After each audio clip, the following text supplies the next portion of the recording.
दुनिया बदल रही है। कच्चा तेल महंगा होता जा रहा है और पर्यावरण की दृष्टि से ये टिकाऊ भी नहीं।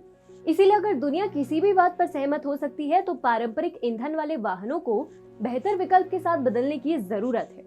ईवी लॉबी ने इस अवसर को भुनाया है और ऑटोमोबाइल उद्योग के भविष्य के रूप में इलेक्ट्रॉनिक वाहनों को मजबूती से खड़ा किया है। हालांकि भारत के केंद्रीय सड़क परिवहन और राजमार्ग मंत्री नितिन गडकरी ने कहा है कि वह दिल्ली में ग्रीन हाइड्रोजन से चलने वाली कार चलाएंगे ताकि ये दिखाया जा सके कि पानी से हाइड्रोजन बनाना संभव है।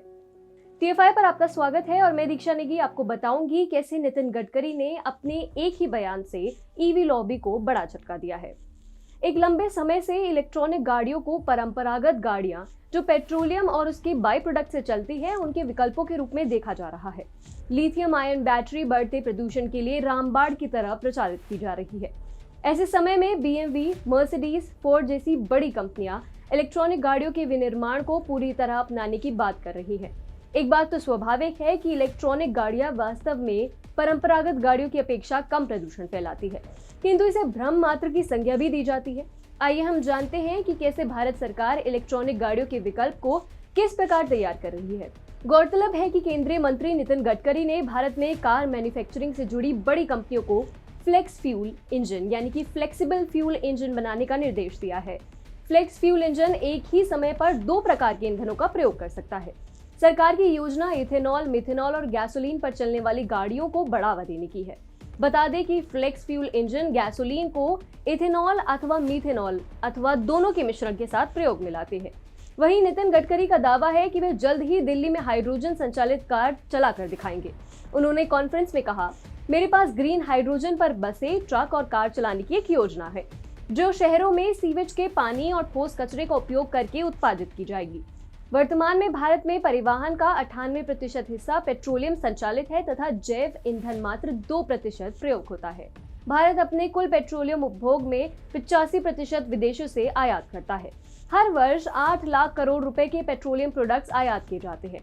यदि ऐसी ही निर्भरता पेट्रोल पर बनी रहती है तो 5 वर्षों में इंपोर्ट बिल 25 लाख करोड़ रुपए हो जाएगा। भारत में रिलायंस, गेल, NTPC, इंडियन ऑयल कॉरपोरेशन तथा L&T इस क्षेत्र में काम कर रहे हैं। रिलायंस ने 2035 तक कंपनी के कार्बन उत्सर्जन को 0 के स्तर पर लाने का लक्ष्य रखा है। लेकिन ईवीज में असली समस्या ये है कि इनके लिए बिजली उत्पादन को बढ़ाना होगा। लिथियम आयन बैटरी की माइनिंग स्वयं एक प्रदूषक प्रक्रिया है। एक बार लिथियम भूमि की सतह से प्राप्त कर लिया जाए तो उसे बैटरी बनाने में अत्यधिक ऊर्जा व्यय होती है। यहाँ पहली समस्या बैटरी की रिसाइकलिंग की भी है। यदि वर्तमान समय में प्रयोग हो रही गाड़ियों को पूरी तरह से इलेक्ट्रॉनिक व्हीकल में बदल दिया जाए तो इतनी बड़ी संख्या में बढ़ने वाली बैटरी को रिसाइकल करने की क्या व्यवस्था होगी, इसका कोई ठोस उत्तर हमें आज तक नहीं मिल पाया है। दूसरी समस्या इलेक्ट्रॉनिक गाड़ियों के लिए पर्याप्त बिजली आपूर्ति की है।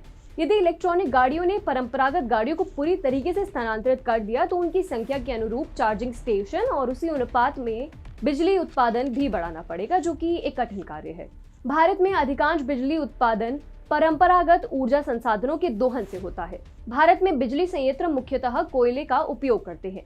यदि इलेक्ट्रॉनिक गाड़ियों की बिक्री बढ़ेगी तो भारत को बिजली उत्पादन भी बढ़ाना पड़ेगा। ऐसे में यदि कोयले का दोहन बढ़ता है तो पर्यावरण उतना ही प्रदूषित होगा जितना भी पेट्रोल संचालित गाड़ियों के कारण हो रहा है।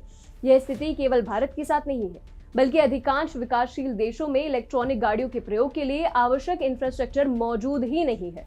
यह अनुमान लगाना कोरी कल्पना मात्र होगी कि कोयला संचालित अन्य संयंत्रों के स्थान पर बड़ी संख्या में न्यूक्लियर पावर प्लांट बना दिए जाएं। इसके लिए पर्याप्त धनराशि नहीं है और वैश्विक स्तर पर न्यूक्लियर पावर प्लांट बनाने का विचार असंभव एवं विध्वंसकारी है। अतः यह प्रश्न कि पेट्रोल संचालित गाड़ियों का विकल्प क्या है, इस पर भारत तेजी से कार्य कर रहा है और इसका उत्तर ईवी तो नहीं है। सरकार मिशन हाइड्रोजन पर भी कार्य कर रही है। पृथ्वी पर पानी सबसे बड़े संसाधन के रूप में उपस्थित है।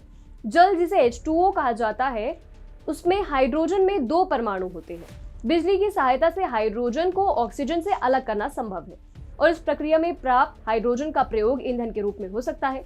हालांकि अभी हाइड्रोजन इंडस्ट्री अपने शुरुआत के दौर में है, किंतु 2018 से ऑस्ट्रेलिया में हुई एक रिसर्च में हाइड्रोजन का प्रयोग करके कार, स्टील प्लांट, पानी के जहाज आदि चलाने पर शोध कार्य हो रहा है। भारतीय रेलवे भी डीजल संचालित इंजन को हाइड्रोजन संचालित इंजन में परिवर्तित करने की योजना पर कार्य कर रही है। सरकार की इन योजनाओं के कारण भारत में बड़े कार निर्माताओं ने फिलहाल इलेक्ट्रॉनिक गाड़ियों के बाजार में नहीं उतरने का फैसला लिया है। स्पष्ट है कि भारत की कार निर्माता कंपनियां ग्रीन एनर्जी लक्ष्य के लिए सरकार के साथ कदम से कदम मिलाकर आगे बढ़ने को तैयार है। भारत में जिस प्रकार इथेनॉल और हाइड्रोजन फ्यूल इंडस्ट्री को बढ़ावा दिया जा रहा है, वह भारतीय अर्थव्यवस्था के लिए क्रांतिकारी सिद्ध हो सकता है।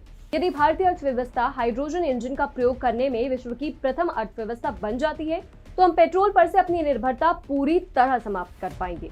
इतना ही नहीं, बल्कि भारत अपनी हाइड्रोजन ईंधन बनाने की तकनीक को भी निर्यात कर सकता है। भारत के विस्तृत कृषि क्षेत्र के बल पर हम बायो इथेनॉल इंडस्ट्री को न केवल आत्मनिर्भर बना सकते हैं, बल्कि ऊर्जा निर्यातक देश भी बन सकते हैं। हाइड्रोजन और बायो ईंधन को बढ़ावा देकर भारत इलेक्ट्रॉनिक गाड़ियों की अंधी दौड़ में स्वयं को अलग और सबसे आगे कर सकता है।